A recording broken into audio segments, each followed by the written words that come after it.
Here with Baylor quarterback Blake Shapen. Blake, we are here at Texas High School, or Texas Dave Campbell's football. We cover a lot of high school football, right? When you came into the state, when you came into Texas, how much did you hear about the football here and how much different it is outside of the state? Here's a lot different, especially in high school. I know that Texas high school football is a big thing talked about. I actually played Allen High School, Allen, Texas, and so I played them my freshman and sophomore year. So got to experience a little bit about what Texas high school football meant. It's pretty amazing. Even coming to college here now, it's very, something that's people care about and people want to see. So it's pretty fun. What were your first initial thoughts of Waco, and why did you choose Baylor? I chose Baylor because of the people and Coach Aranda and what his plan for me and what was going on at Baylor. So being able to come into a program that they care about you on and off the field was big to me, and to build relationships and connections with people has meant a lot to me too. So being able to meet a lot of different people and things like that, and also coming into playing the Big 12 and things like that.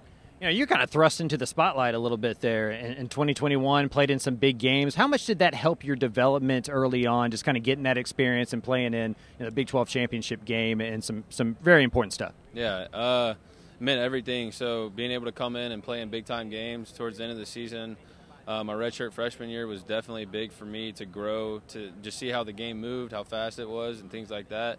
But then last year was big for me too, to have a full season under my belt and be able to come into this year with a lot of new things that I can do better and just to be able to improve daily. They brought in Sawyer in the spring to kind of compete and stuff. How much does that help the position room to have multiple guys in there that can push everybody and know that the drop-off isn't as big as maybe it could be?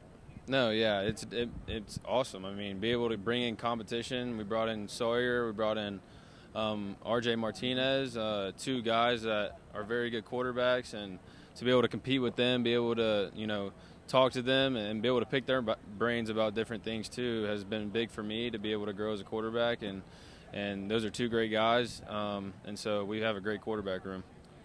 Better food, Louisiana or Texas? Louisiana. What do you miss most about Louisiana food? I'd say the crawfish. There's not a lot of crawfish in Waco, Texas? There's crawfish, but I don't think it's Louisiana crawfish. What is the difference? Like, I hear that, like, my brother played at Southeastern Louisiana, and he's like, the crawfish here, just is it the seasoning? How does that work? It's probably the seasoning. I would say the seasoning. So, yep. What has become the go-to meal in Waco? Where do you go when friends, family come into town? I like George's a lot, and then there's a place downtown called like Hetchno in Waco or something like that, and it's a Mexican spot. This place is good too, so I like both of those spots. What's the most embarrassing song on your playlist right now that you wouldn't want your boys listening to, maybe, that that you listen to and jam to all the time? California Girls. Yeah, it's a very good song. So, you a Whataburger guy? I love Whataburger. What is the go-to? What is the Whataburger? What is the go-to Whataburger order for you? So they have like this new BLT. It's like really good, and then I do like the chicken strip sandwich with honey butter sauce instead of barbecue. So yeah, that's a little pro tip. Yeah. That's a pro tip right there. That's a hack. No, yeah, and it's a hack. Yeah. What is the coolest environment on the road you've played so far as a college quarterback? Honestly, I'd say BYU. I think that place is pretty awesome to play in. They packed it out. And the fans are actually very nice there, and so to be able to go into play in a great environment with great people, it was fun. They packed it out as a night game, so I'd say definitely BYU right now. Baylor, since you've been there, has kind of been on a little bit of a roller coaster, right? I mean, the best game or best season ever in program history last year. Going 6-7. What makes y'all feel like y'all are maybe closer to that 2021 feel than maybe last year? I'd say our culture. I say that. We got a bunch of guys holding guys accountable, being able to hold guys to a higher standard. When people aren't living up to it, and let them know, like, hey, like, we got to pick it up, and that's been big for us. And culture means everything to us and who we are, and to be tough and be unified together. So that's been the biggest difference.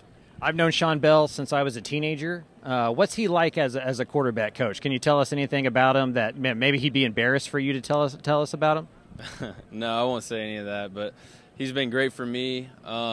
He's been a great quarterback coach to me. I've learned a lot. I've picked up a lot of different things from him. He's very smart. He knows X's and O's. Like, no one I know. And so just be able to have him on my side, to be able to coach me each and every day has been a blessing to me. And so I'm just excited for what we can do this year together. Yeah, he's going to be a future head coach. He's really sharp, really sharp.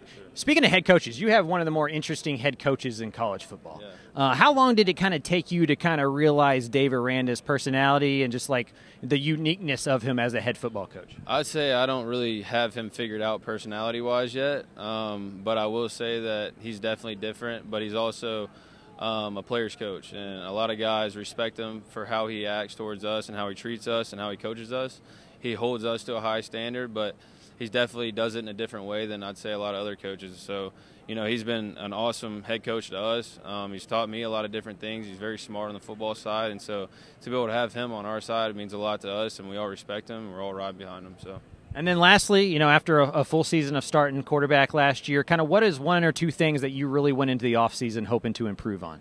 I'd say just a little bit of everything, knowing more on the mental side of the game, knowing what they're doing on the back end, knowing the protections and what we're in and different ways, knowing not just my job but everybody else's job too, and kind of having a feel for what everybody's doing and what's going on and what the defense is trying to do to us too. So just being able to understand, more of the mental side has been a big improvement for me.